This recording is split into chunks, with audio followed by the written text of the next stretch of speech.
Good morning, everybody. Welcome to the class BMN 502, History of Buddhism. Today is February 22nd, 2021. And now you know that today is the midterm day. Usually in the other classes, the midterm was already held. Since last week was a holiday, I moved it to this week. So today is the midterm. So what we're gonna do today is to look back what we did. In other words, to review what we did in this class. And then you will get a question in the in your email, and you have to write answers for that and submit in Microsoft Word. Please remember to submit them in Microsoft Word with your name. Sometimes your name is different in your email. So please put your name clearly so I can trace. Now, I hope you all have a general idea and some in detail information about history of Buddhism in India. So far, we have been covering the earliest strata, earliest events of Buddhist history. So in the very first lecture, we were discussing about the backdrop, the background where Buddhism arose. What kind of tendencies were there in India at the time of Buddha's birth? You know, Siddhartha Gautama, he became, he was born into a royal family, and he had all kinds of comforts, all kinds of luxuries in his life. But he decided at the age of 29 to leave behind all those luxuries, all those comforts, even his kingdom. He was supposed to be the leader of that kingdom, emperor. He left all those things and he went in search of truth, as it is mentioned in the books. He went in search of truth. Truth of what? Truth of life. Because he understood, after seeing the four sides, old age, sickness, death, and also a, let's say, a mendicant or a renounced person, a monk.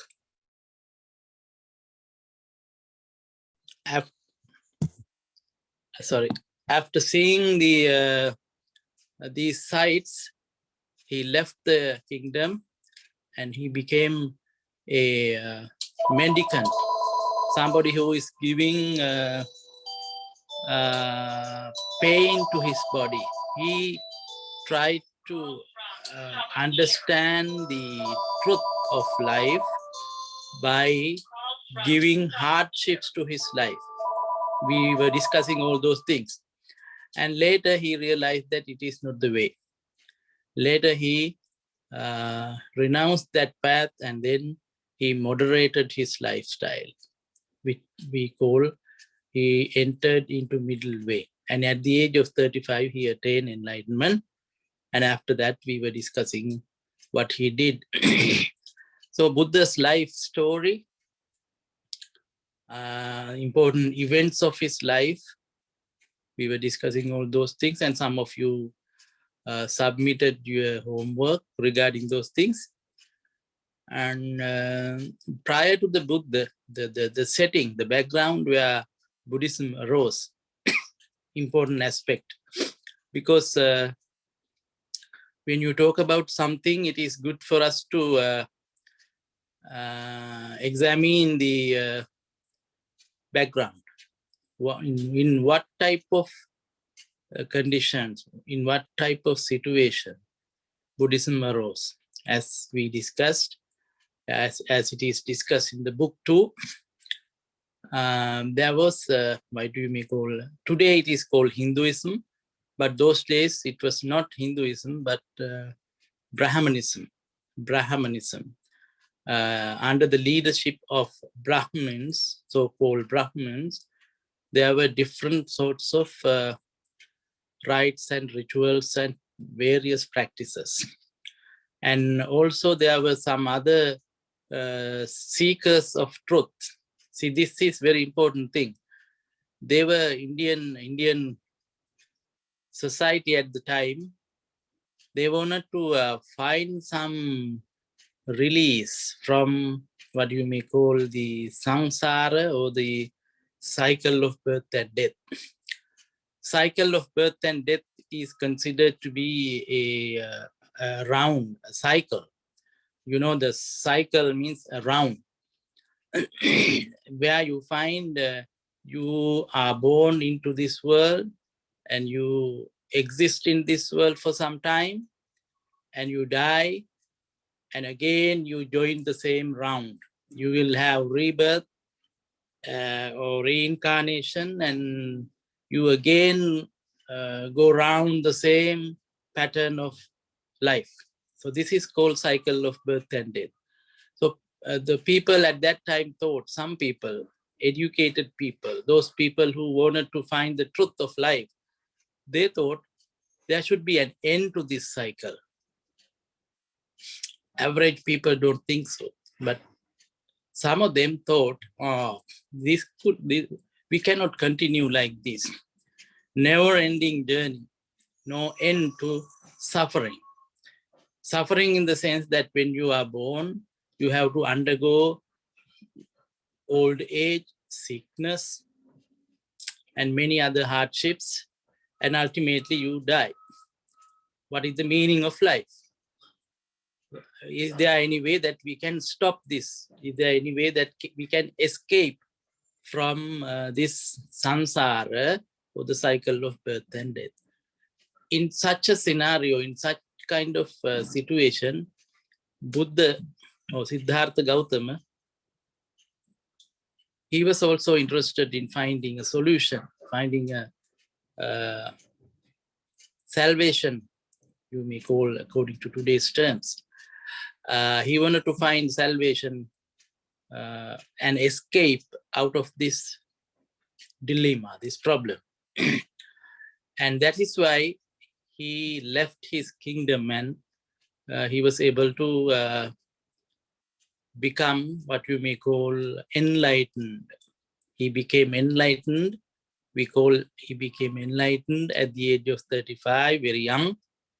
And afterward, his answer, his solution for this problem was, why do we transmigrate in the cycle of birth and death? He found that it is because of our greed, our desire. If you stop desire, then you can get out of this cycle. Greed, tanha, according to Buddhism. The tanha is the root cause.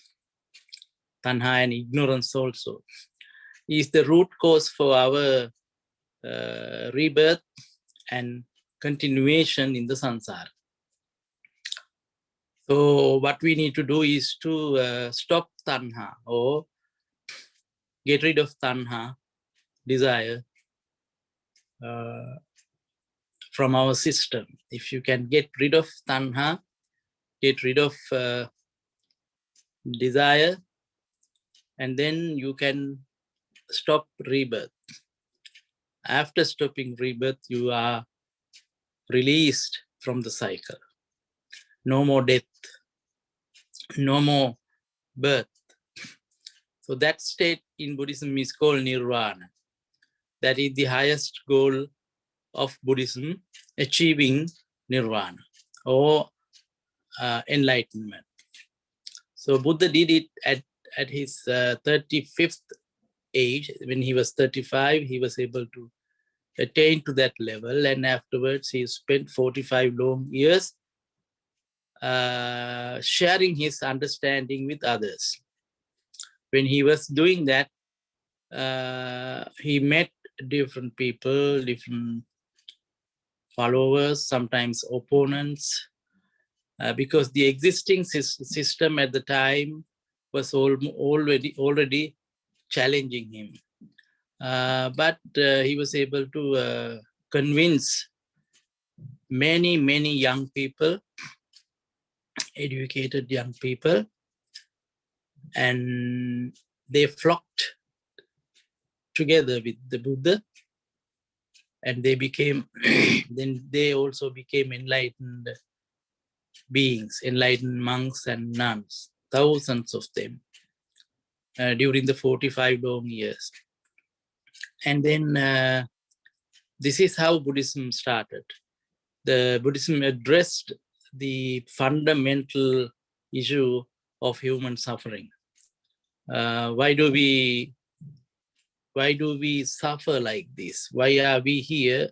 And where are we going? When are we going to stop that cycle? That is samsara, right? So Buddha was able to come up with a very lasting solution for this thing. And that is why still today, across the globe, many people are following the Buddha's teaching in search of nirvana, in search of what you may call the everlasting happiness. That's a different story, but in here, what we need to understand is the Buddha's life as a regular human being, and then becoming enlightened after the enlightened, and his enormous service, his teachings. We did not discuss many of his teachings because this is not the class to discuss all those things. But anyhow, in the history, his birth, Siddhartha Gautama's birth, and also some of the important events of his life, like attaining the enlightenment, renouncing the worldly life, attaining the enlightenment, and then giving the first maiden sermon, maiden teachings, and his parinirvana. Parinirvana is the passing away. In Buddha's case, it is called parinirvana. So his parinirvana and all these events took place in his life, and after that, Buddhism started to develop and spread all over India. So we were discussing all those things in the first chapter of the book, first lecture, and afterwards we were discussing about the after centuries, roughly about 150 years of history in India, Buddhism's history. And in our following classes, we have about 3 or 4 classes in the future.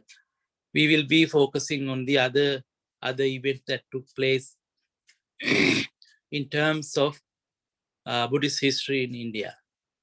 But up to now, we have covered especially the 3 Buddhist councils. You know, the Sangiti, or the monks get together and they chant and recite the teachings of the Buddha. The first council, as you may already know, it took place just after the passing of the Buddha.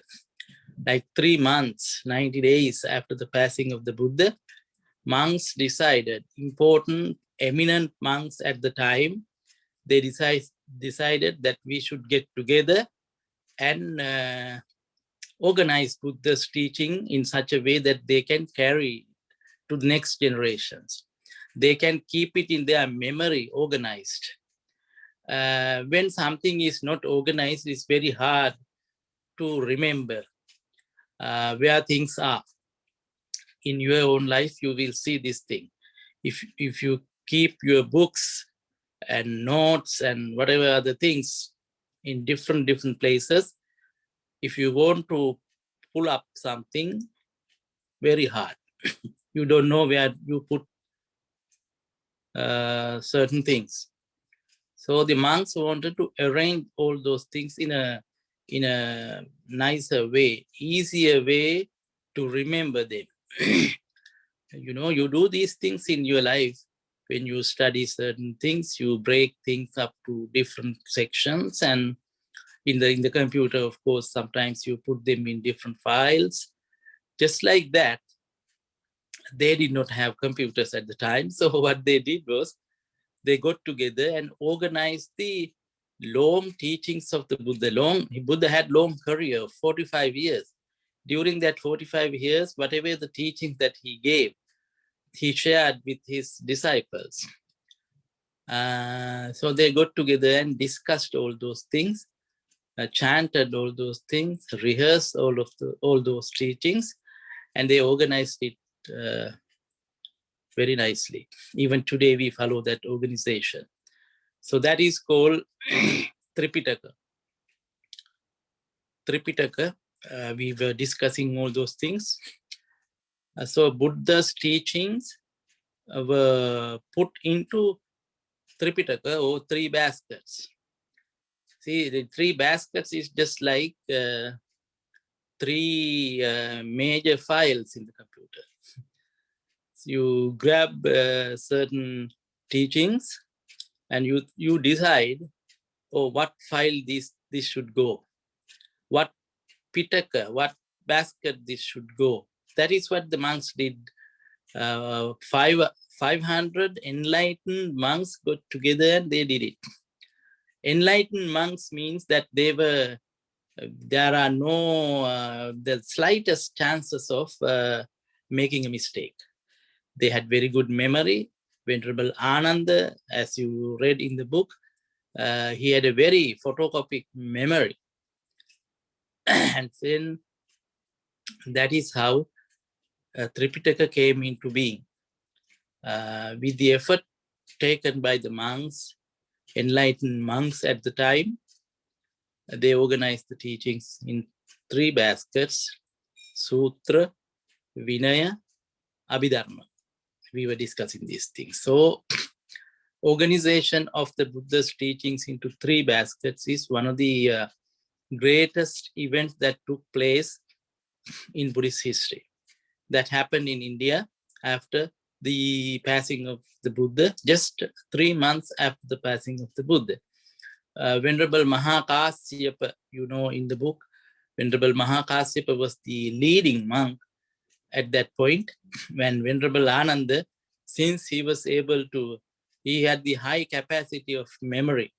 So he was able to memorize all those teachings, and he was a key monk at the council. Everybody asked questions from him. Do you remember this? Where did you hear this? Who were there? Things like that. And what was the major teachings there? So this is how Tripitaka, or the three baskets, came into existence. Even today, so we follow that organization. That is a big event in Buddhist history. And afterwards, the Sangha means the disciples of the Buddha. They were very keen. They took great interest in preserving the Buddha's teaching. They were influenced by the teaching. They were practicing the path, practicing the Buddha's teaching, as well as they were preserving the teachings. Two tasks happen at the same time. When you practice something, it means that you make the Buddha's teachings alive. Otherwise, it will be just in books. You carry the books, but you don't know what is in the book. In the case with the monks, Buddha's disciples, That was important. They were following, they were practicing what is in the book. What is not, when I use the term book, these things were not written in books, in book form, but they were in organized manner in their memory. So they were practicing the teachings as given by the Buddha in their memory, and they were discussing, they were spreading it, teaching it to others. So like that way, it got expanded. Teachings got expanded, and Buddhist order became larger and larger, or wider and wider. It could cover most of the Indian territory, Indian subcontinent. And as time went by, there was a little dispute among the monks. We were discussing this thing based on some disciplinary rules. Monks had some arguments or disunity, disharmony, and that was like some chronicles, some historical sources say it took place just like 100 years after the passing of the Buddha. But in the book, in this book, this author is giving a good interpretation here. He says that monks were split into groups, or we use the term for that, schism. Schism occurred. Really, it occurred after 100 years. 100 years, when you say 100 years, it is not just, it is the Asoka's time. King Asoka's time, he counted the author and many other sources, of course. They counted the years. They did the calculations according to available sources. And they come to the conclusion that Ashoka came into power. Ashoka became the emperor after 100 years of the Buddha, roughly. Roughly after 100 years of the passing of the Buddha, King Asoka came into power. If schism happened during the 1st century, that means it took place around that time. So when King Ashoka came into power, in other words, in 100 years after the passing of the Buddha, and in some sources, of course, not 100, it is 200, around 216, 218 years after the passing of the Buddha. So there is a little discrepancy in these calculations. Somehow, what we need to understand is that there was a second council. The second council was, usually it is believed that it was held after 100 years after the Buddha. So, the reason why the second council was convened was to come to a conclusion, come to an agreement regarding the some disciplinary rules, Vinaya rules, because some monks were accepting money and some monks were doing some, as they interpreted it, illegal things. Illegal in the sense that it is not mentioned in the Vinaya. They were going against the early disciplinary rules. So they wanted to follow it as it is, as it was actually. So then, based on that division, the second council was held. And it is said in the history that during the King Ashoka's time, the split was eminent. The split in the Sangha, or the schism was eminent, is very clearly seen. And the king, as a pious king, as somebody who is devoted to Buddhism, he wanted to see the purity of the Sangha. He wanted to maintain Buddhist teachings as pure as possible, as closest to the earliest strata of Buddhism. That is why he supported the monks to convene another council. It is called the Third Council. The second one was held roughly after, there's a problem with here because of the calculations, let's say 100 years. Third one, during the time of King Ashoka, let's say 200, 215, 16 years later, after the passing of the Buddha. So these three events, and the very important thing is King Ashoka's, with the patronage of King Ashoka, the Third Council was held, and the impact of that council is that with the assistance of King Ashoka, Buddhism got wider spread, because he had what you may call diplomatic relationships with outside of India, some other countries. So he was able to have ties with neighboring countries and some even Western countries, Middle Eastern countries. So he was able to send the Buddha's message along with some monks to spread the Buddha's teachings in different parts of the world.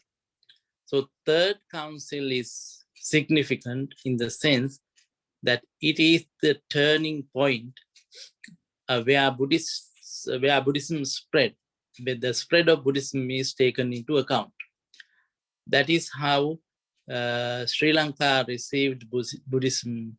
Sri Lanka being a small island, independent, close to India, and Ashoka's own son and daughter, they became monk and nun, and they went to Sri Lanka.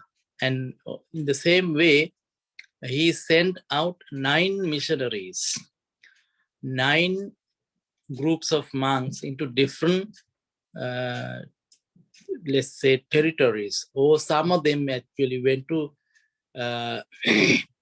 different parts of India. So this is significant in the history of Buddhism, because as historical records indicate, this is the first effort taken by the government or authority to disseminate, to spread the teachings of the Buddha. It does not mean that only after 200 years of the passing of the Buddha that Buddhism started to spread. No, if you say like that, it is totally wrong, because the monks and nuns were spreading, carrying his teaching all over India, but with the state assistance, with the royal assistance. When you have the royal assistant, royal's patronage, it's easy, it's official, and it is easy to be spread. So that took place during the time of King Ashoka, or in other words, after the Third Council.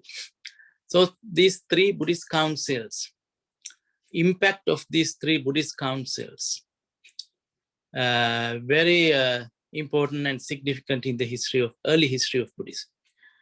It is because of these 3 councils that Buddhism became, it shaped into a organized religion, actually. Organized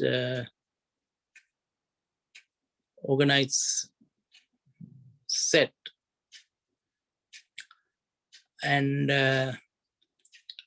there were some other events that took place in the early history of Buddhism, but these 3 councils, very important landmarks, very important events. And also in our class, we were discussing about the the important king, King Ashoka, and also because he was the first known royal patronage to Buddhism. During the time of the Buddha, actually, the other kings, they supported Buddhism. They were friends of the Buddha because Buddha was coming from the royal family, so they had ties, they had relationships. The other kings were able to accept him as one of their own because family ties and other things. Apart from that, like after 200 years, or according to some sources, about 100 years later, this great emperor Asoka, he converted himself to Buddhism, and then he helped the spread of Buddhism, Buddha's teaching. We were reading about his edicts, his inscriptions. He wrote, inscribed the teachings of the Buddha on stone pillars and other things. And he erected those things in his kingdom. And the other important thing is with regards to King Ashoka, he went to the Buddha's birthplace, where Buddha attained enlightenment, where he gave the first sermon, and where the Buddha passed away. Those four places, those four events took place in four different places. And King Ashoka visited those places and erected stone pillars, saying that this place is the place where Buddha attained enlightenment. This place is the place where Buddha went to Parinirvana. So in that sense, historically, this is very important. Even today, very recently, not today, like about 5-6 years ago, some archaeologists, British archaeologists, they did research in India where the Buddha was born. It's called Lumbini. And they were able to find the place where the Buddha was born, and they did the, what you call, the carbon-14 chronology, the test of that chronology, and they came up with the things that we were discussing. Asoka did visit there and he erected the pillar and all that. So these are historical facts. And the other important thing that we discussed in our class was schism into different sects. The original Sangha split into different schools.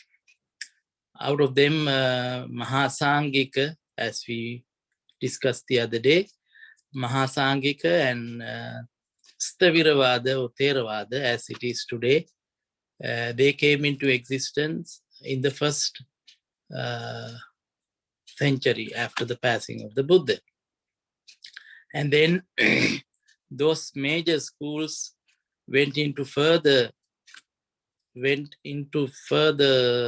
sects. They broke into further sects, and there were like 12 sects, 12 subsects or schools emerging from the Theravada tradition, and 6 out of the Mahasangika tradition. And in the future, we will be able to see that these traditions or these schools developed into major trends in Buddhism, philosophical as well as historical trends in Buddhism, and paving the way for the emergence of Mahayana and other schools. We did not discuss all those things, but in the future. So, excuse me. And that is what the gist of what we did all these 5-6 weeks. Hopefully, this is a review, a summary of what we did. Maybe I missed certain things, but you cannot miss. You were reading the book and you were doing your homework. So you remember what we did. So today you will get an email from the school, the midterm. We cannot do it in class because of the pandemic situation. So you will get that in an email.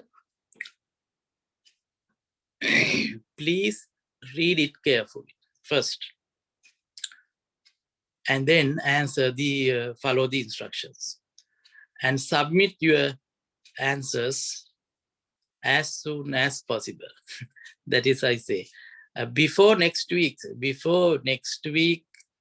class session, please submit your answers. After the next week's class session, I will not accept your midterm. If you email me after next week's class session, that means you have not done your midterm. So remember this thing. You have one whole week. Submit your answers in Microsoft Word format with your name. And that is it for today, I think. If you have any question, please email me, and I will follow the emails. And that's it. So good luck with your midterm. As you may know, midterm is one of the important criteria of our marking scheme. You get 30% of your marks you earn by doing the midterm. So almost one third of your marks. Okay, so don't forget it. Please submit your answers. So I think that's it for today. Have a nice weekend. Enjoy doing your midterm, and good luck, everybody. Thank you.